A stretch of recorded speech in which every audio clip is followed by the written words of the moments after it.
Om Swastiastu Semeton. Saya mendapat banyak pertanyaan. Ayah saya sakit sudah lama.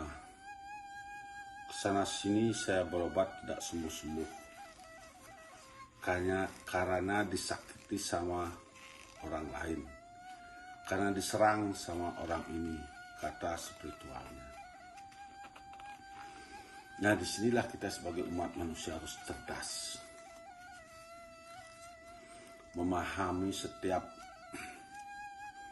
tuntunan maupun pemberitahuan bahwa sakit itu tidak disebabkan oleh orang lain. Oke, saudara, sakit tidak disebabkan oleh orang lain. Diri sendirilah yang menyebabkan itu sakit. Kenapa demikian? Manusia diciptakan Tuhan, Brahman, Atman, Akyam. Brahman memanifestasikan Atman.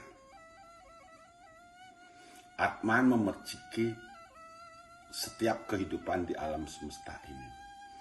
Ada Atman tingkatannya di tumbuh-tumbuhan, ada tingkatannya di binatang, ada tingkatannya di manusia. Karena ada 11 kesucian tingkatan Atman. Yang pertama yaitu yang Maha Tunggal, Brahman. Brahman itu kosong, Sang Yang Widi. Tapi berisi tapi kosong. 1 Brahman, 2 Betara, 3 Dewa, 4 Ratu Gede, 5 Apsara-Apsari. Nomor 6 baru manusia. Disinilah tingkat Atmannya manusia nomor 6. 7 kala, 8 buta, 9 wong samar, 10 teriak, 11 nep-nep, namo-namo. Karena ini zaman berakhirnya zaman Kali Yuga selama 38 tahun, datangnya zaman Kerta Yoga. Manusia dilahirkan sekarang,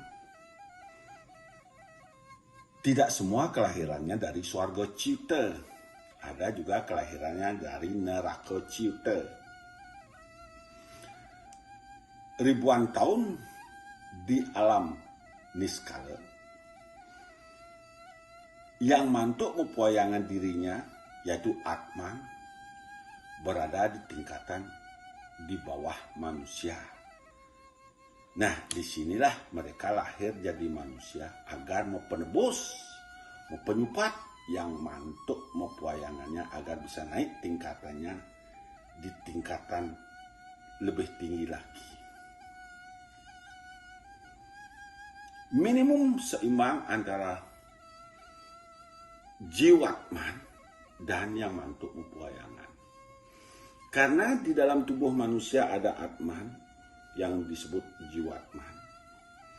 Karena Atman ini tidak bisa penuh seutuhnya dalam tubuh manusia, karena manusia diselimuti oleh kutukan dosa kelahirannya. Inilah dibagi dua, Paramo Atma dan Jiwatman. Inilah yang mantuk mempoyang kita, yang selalu mengikuti, mendampingi kita. Makanya kalau kita bisa berdiam di sini, bisa kita melihat diri kita di depan. Itulah kita, itulah Atma. Sekarang ini kita harus mengetahui siapa diri saya, siapa diriku. Itu yang harus diketahui dulu, Atmannya. Karena kita bagian dari Atman. Mampu nggak kita menyucikan diri agar jiwatman kita ini bersih, supaya yang mantuk mempoyang kita bisa terangkat tingkatannya minimum sejajar dengan manusia di tingkatan 6. Kenapa sakit-sakitan? Karena itulah bagian sudah waktunya untuk melakukan penyupatan-penyupatan, pengangkatan-pengangkatan yang dewanya yang diruntuhkan oleh perbuatan-perbuatan sebelum kelahirannya. Inilah 7 kelahiran sekarang yang harus melakukan penebusan-penebusan, penyupatan-penyupatan. Bukan hanya berorientasi dengan kebahagiaan saja. Maka ada Plutok Untuk Banten, tatua susila upacara Banten, ritual itu adalah untuk kita. Bukan untuk Tuhan, bukan untuk dewa. Disinilah tubuh ini membutuhkan ritual. Makanya ada odalan kita di Dewa Yang Guru. Kenapa kita ngodalan di Dewa Yang Guru? Yaitu menyeimbangkan jiwatman dan para maatmo yang mantuk umpoyan melinggih di Dewa Yang Guru. Itulah tujuannya Banten ngodalin. Mercaru yang sangat utama. Siapa tahu roh yang mantuk umpoyangannya masih di tingkatan buta kalau napa caru. Supaya mempenyupat, memparipurna buta biar bisa menadi dewa. Maka setiap puja wali dimanapun odalan, pembersihannya yaitu biokondo, mengala, presita, pengulapan, sampai ke penyepuhan, selesai diaturkan ke dewa, harus setelah itu disucikan ke tubuh manusia. Karena ritual yang setelah dilakukan pembersihannya di priangan, di pelinggih, dibersihkan ke manusia, biar jiwanya manusia ini bisa menyucikan jiwatman yang mantuk mupoyangannya bisa naik tingkatannya. Kenapa dia sakit? Sakitnya rohnya ini yang mantuk mupoyangannya tingkatnya di bawah. Mungkin dia terikat di alam sana, makanya dia sakit-sakitan. Mungkin dia masih mencari jalan biar bisa naik pelan-pelan, lagi dikotori oleh perbuatan, lagi tambah jatuh, lagi dikotori perbuatan, lagi jatuh.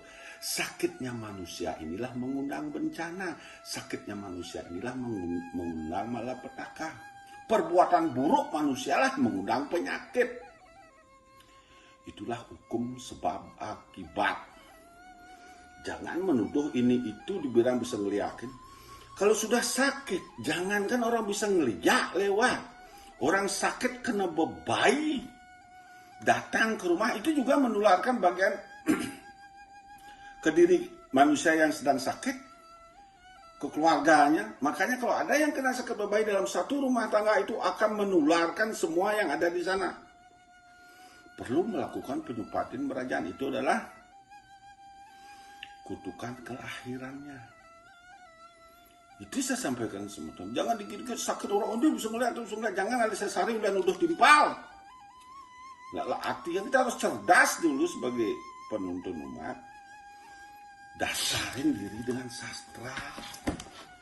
Benar gak itu apa yang kita serap dari alam niskala? Apakah memori matrik alam semesta yang buruk apa yang murni? Biar kita bisa membedakan. Degeannya nak menjajal dalam rumah tangga orang itu, menuduh si A, si B, si A, si B.